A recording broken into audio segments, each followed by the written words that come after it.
Hello everyone, welcome to EduTap. I am Advocate Arshdeep Kaur, and as you know that SEBI Grade A Legal exam notification is already out. We have prepared MCQs for you which are important for your examination point of view. So we will be going through these MCQs which will help you understand the provisions as well. Today we will be starting with the SEBI Act itself. If you go through the notification, you will see that this year 40% weightage have been given to securities laws, and these laws are only included in the phase 2. But these laws and the phase 2 is very crucial. If you say that you will prepare for phase 2 after the completion of the phase 1 exam, let me tell you that is not going to happen. It will be very difficult. So at this point you have to prepare for both the phases, phase 1 and phase 2. Phase 1 is a qualifying paper, and you being advocates I know will crack phase 1. But please pay attention to phase 2 as well. We are going to cover both of these, so all you have to do is stay tuned. Before I start, I would like to tell you that EduTap is coming with a live crash course for both phase 1 and phase 2. We will be having more than 60 live sessions, 2 hours each. It is going to be very helpful for anyone and everyone who is applying for this post. In addition to this, EduTap is also coming up with test series for both the phases, phase 1 and phase 2. It will be very helpful in your revision. We are running a limited period discount. If you want to avail it, kindly refer to the link down in the description below. So let's start with the lecture. Now, before we dive into the MCQs, I would like you to know a little about the SEBI Act itself. First of all, what does SEBI stand for? SEBI stands for the Security and the Exchange Board of India. It was constituted as a non-statutory body on April 12, 1988. In 1992, it was established as a statutory body under the SEBI Act 1992. Now the question arises, what is a statutory body? Statutory body is a non-constitutional body which does not find any mention in the constitution, but it is created by the Act of Parliament. Since it derives its powers from the statute, it is known as a statutory body. Easy? The Act came into force on January 30th, 1992. January 30th, 1992. The headquarters of SEBI are at Mumbai. Where are the headquarters of SEBI? They are at Mumbai. Preamble. Preamble is a very important part of any statute. Whenever you start with any statute, please always read its preamble. It will give you the insight of why that statute has been enacted, its philosophy, its objectives. Right? We'll read this once. An act to provide for the establishment of a board to protect the interest of investors in securities and to promote the development of and to regulate the securities market and for matters connected therewith or incidental thereto. So what does that mean? It had 4 objectives. First was the establishment of the board. Which board? The SEBI board. Second, protect the interest of the investors, right? Third, promote the development of the securities market and at the same time regulate it, right? So these were the 4 main objectives. Now we can start with the MCQs. Question number 1.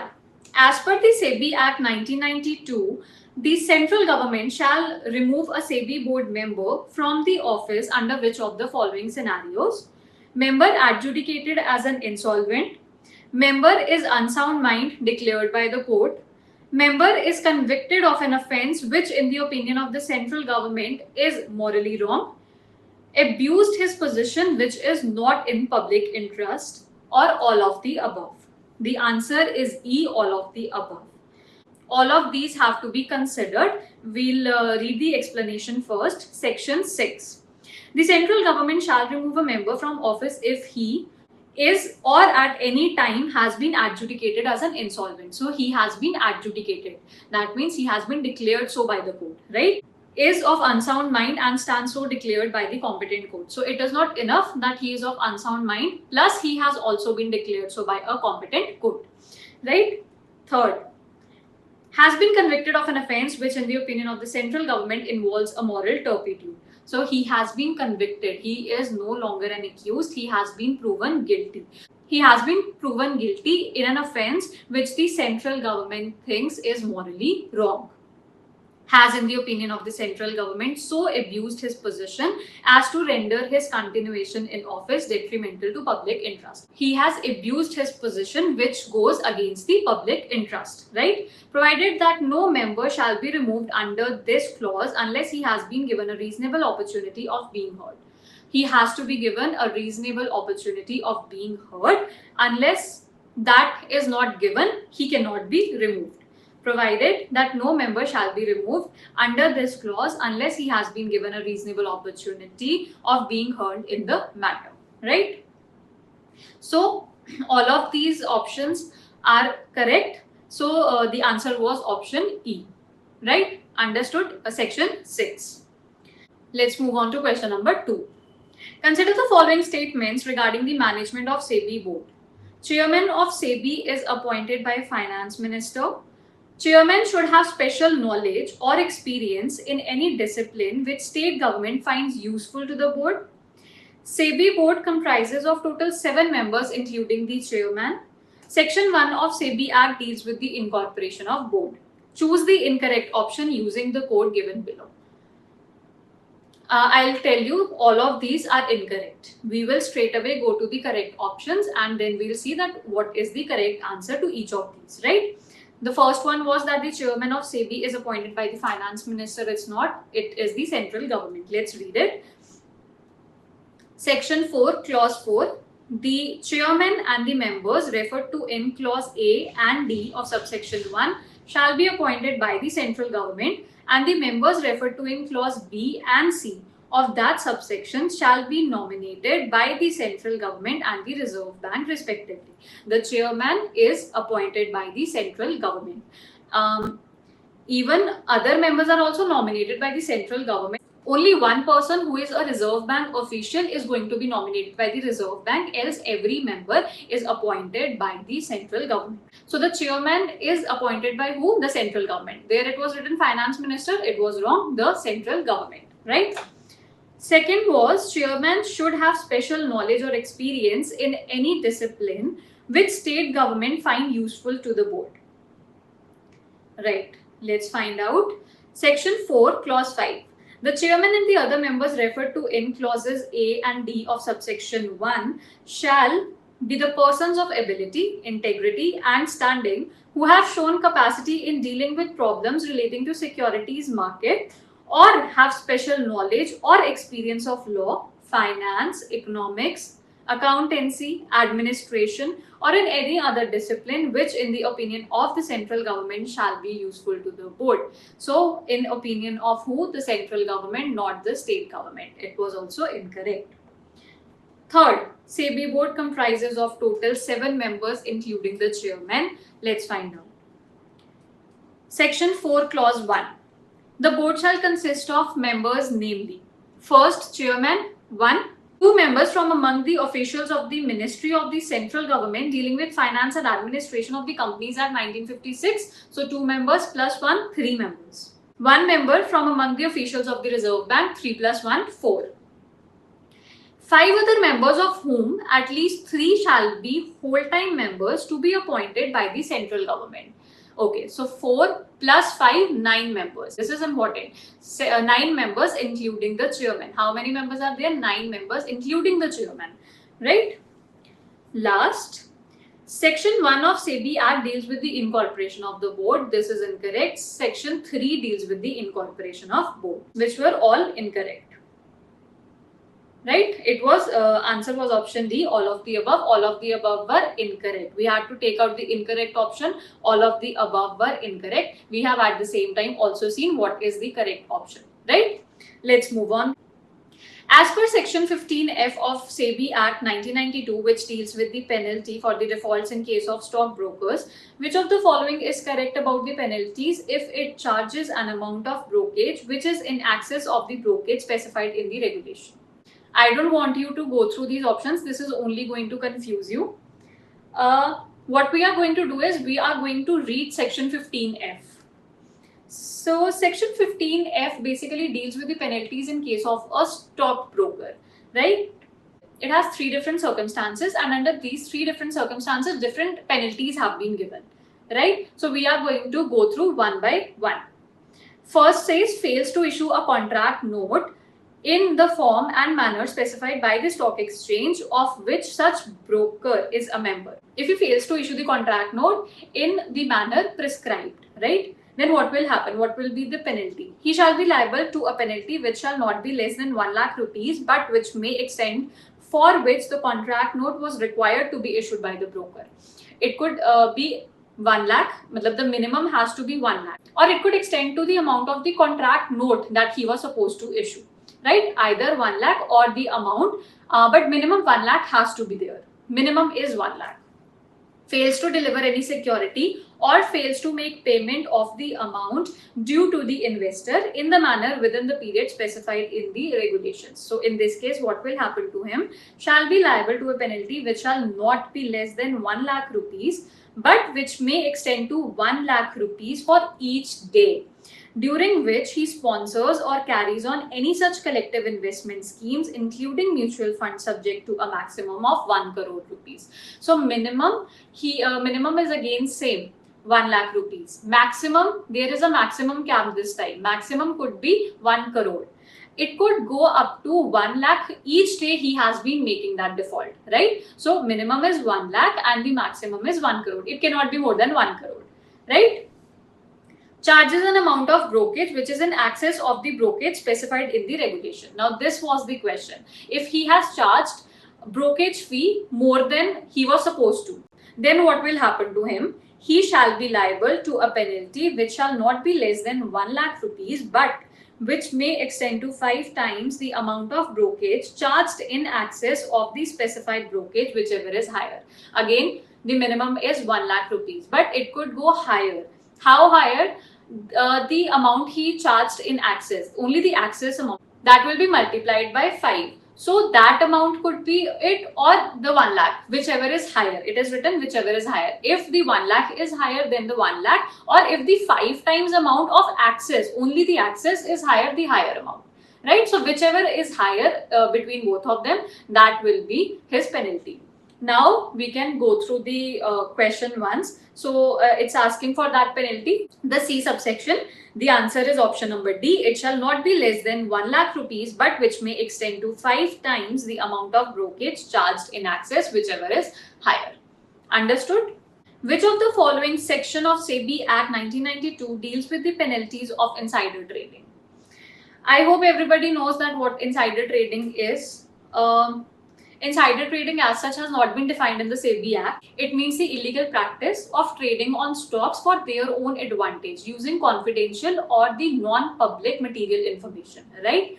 What is non-public material information, if you ask me? So that information which could substantially impact an investor's decision to buy or sell a stock or any security which has not been made public, right? So if they use any such information for their advantage, the insider information, that is known as insider trading, right? So the question was that which section deals with the penalties of insider trading? The answer is section 15G. If we can read it. Section 15G of SEBI Act 1992 deals with the penalties of insider trading. He shall be liable to a penalty which shall not be less than 10 lakh rupees, but which may extend to 25 crore rupees or 3 times the amount of profits made out of insider trading, whichever is higher. Question number 5. Officers and employees of SEBI other than the management of the board shall be appointed by which of the following authority? The management board we have seen, the central government. Now other than that, who does that? The answer is option D, that is SEBI itself. If we read the explanation, section 9, the board may appoint such other officers and employees as it considers necessary for the efficient discharge of its functions under this act. The term and other conditions of service of officers and employees of the board appointed under subsection 1 shall be such as may be determined by the regulation, right? So it makes it clear that the board may appoint such other officers and employees. Who is going to appoint them? The board itself. Answer option D. Question number 6. The amount disgorged under section 11(5) of the SEBI Act 1992 shall be credited to which of the following? This provision 11.5 was actually inserted by the 2014 Amendment Act, SEBI Amendment Act, right? The word is used, disgorged. What is disgorged? Disgorgement is basically a remedy which requires the party who has made profits through illegal means or wrongful act to give up their profits, right? As a result of that. So disgorgement is a remedy requiring a party who profits from illegal or wrongful acts to give up any profits they made as a result of the illegal or wrongful act. As I've told you, it was inserted by the 2014 Amendment Act, SEBI Amendment Act. So the amount disgorged under Section 11.5 will be credited to Investor Protection and Education Fund, option D.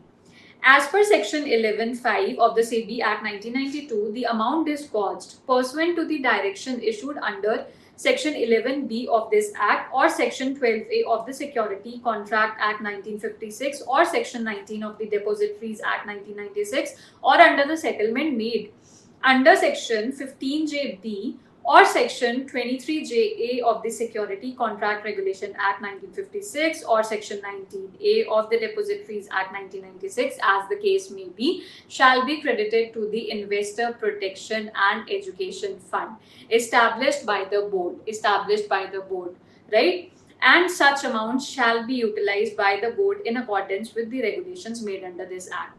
So the Investor Protection and Education Fund is established by who? The board itself. Right? Question number 7.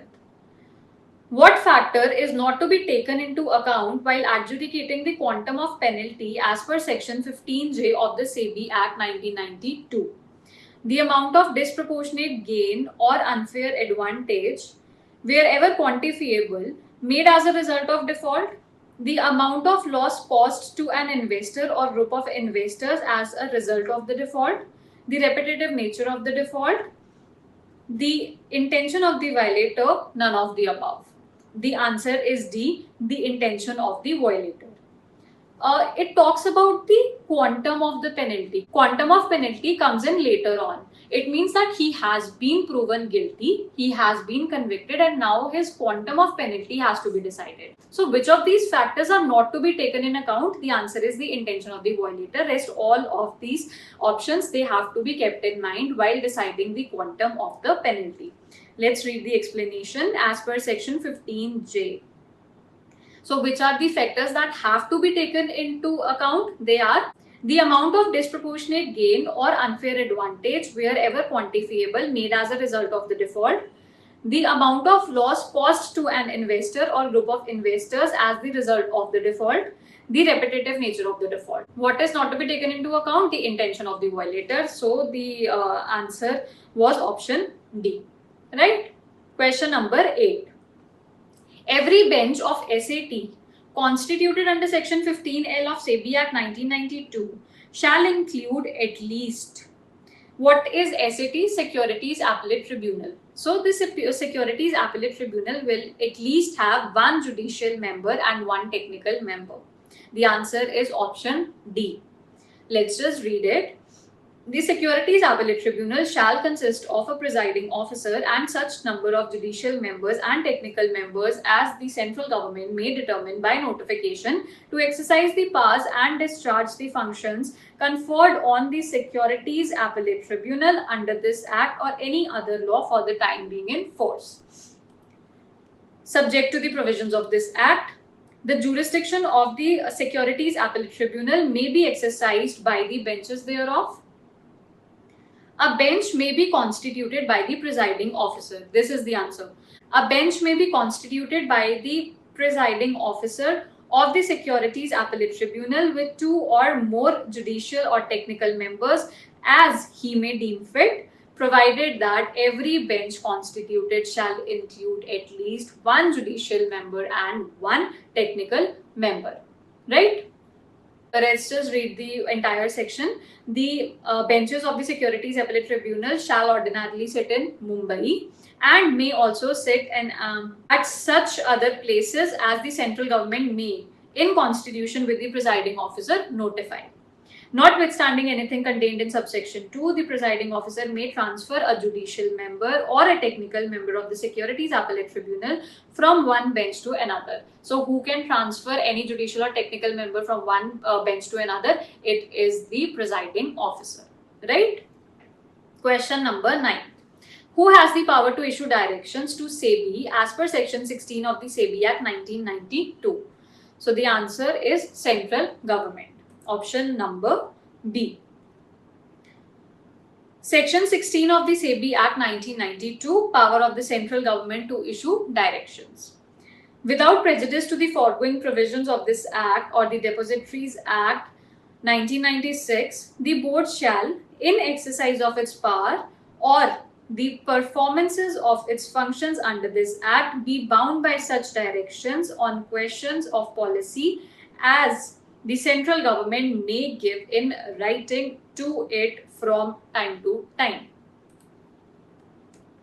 provided that the board shall, as far as practicable, be given an opportunity to express its view before any direction is given under subsection. Clause 2. The decision of the central government whether a question is of policy or not shall be final. The final decision will be of the central government. So the answer was option B. The central government has the power to issue directions to the SEBI under section number 16. Right? Next question. Question number 10. According to subsection 3 of section 11 of the SEBI Act, SEBI shall have the same powers as which of the following? The answer is civil code. Let's read it. 11.3 of the SEBI Act 1992. Notwithstanding anything contained in any other law for the time being in force, while exercising the powers under clause 1 or clause IA or subsection 2 or subsection 2A, the board shall have the same powers as are vested in who? The civil code under the Code of Civil Procedure while trying a suit. So it will have all the powers of a civil court while trying a suit. Understood? Next question, question number 11. In settlement of administrative and civil proceedings under section 15JB of SEBI Act 1992, which of the following factors is not considered by the board before agreeing to the proposal of settlement? So in case of settlement, which of these is not considered by the board? The answer is option number D, quantum of default. Quantum of default is not to be kept in mind.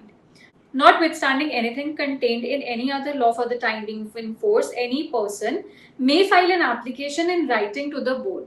In writing to the board proposing for the settlement for the proceedings initiated or to be initiated for the alleged defaults.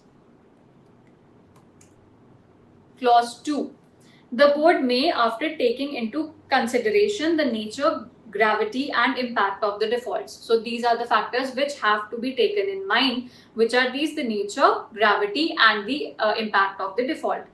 Agree to the proposal for the settlement or payment of such sum by the defaulter or on such other terms as may be determined by the board in accordance with the regulations made under this Act. So, which is not to be kept in mind? D, the quantum of default. Quantum of default is not mentioned. Nature, gravity and the impact has to be kept in mind. So, the answer is option D. Clause 3. The settlement proceedings under this section shall be conducted in accordance with the procedures specified in the regulation made under this Act. No appeal shall lie under section 15T against any order passed by the board or adjudicating officer as the case may be under this section.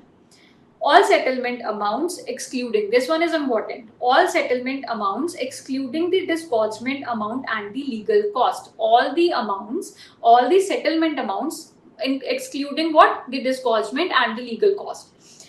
Realized under this Act shall be credited to the Consolidated Fund of India.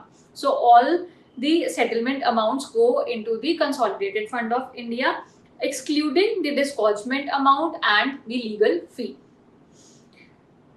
Right? Question number 12.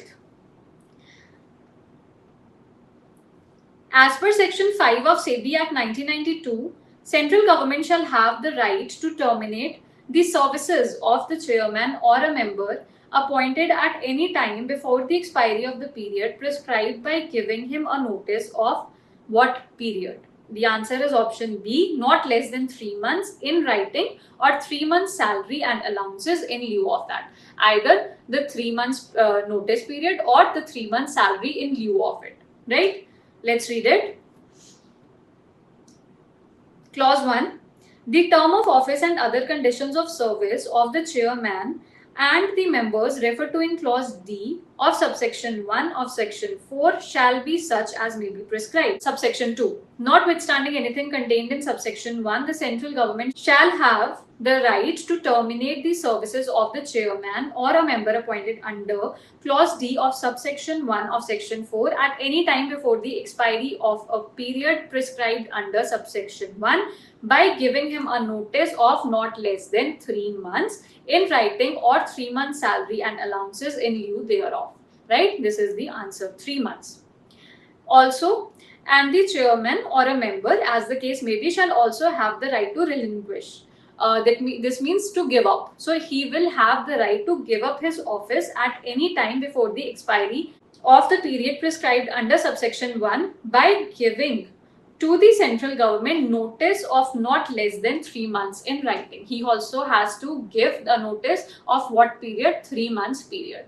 Right? So both are 3 months, but there if the central government is terminating, then 3 months notice or 3 months salary and allowances in lieu of that. Understood? Now we can move on to question number 13. As per section of SEBI Act 1992, how the questions which come up before any meeting of the board shall be decided? They are decided by majority. The answer is option C. Let's read it. Section 7, clause 3 of the Act. All questions which come up before any meeting of the board shall be decided by a majority votes of the members present and voting. Majority votes of present and voting. And in event of equality of votes, in case of the tie, the chairman or in his absence, the person presiding shall have a second or a casting vote. So in case of a tie, who will be the deciding vote? Who will be the deciding factor? The chairman. And if the chairman is absent, then who will be the one who is presiding? Right? Question number 14. A bench of Securities Appellate Tribunal SAT shall be constituted by which of the following under section 15L of the SEBI Act 1992? Option A, presiding officer of SAT.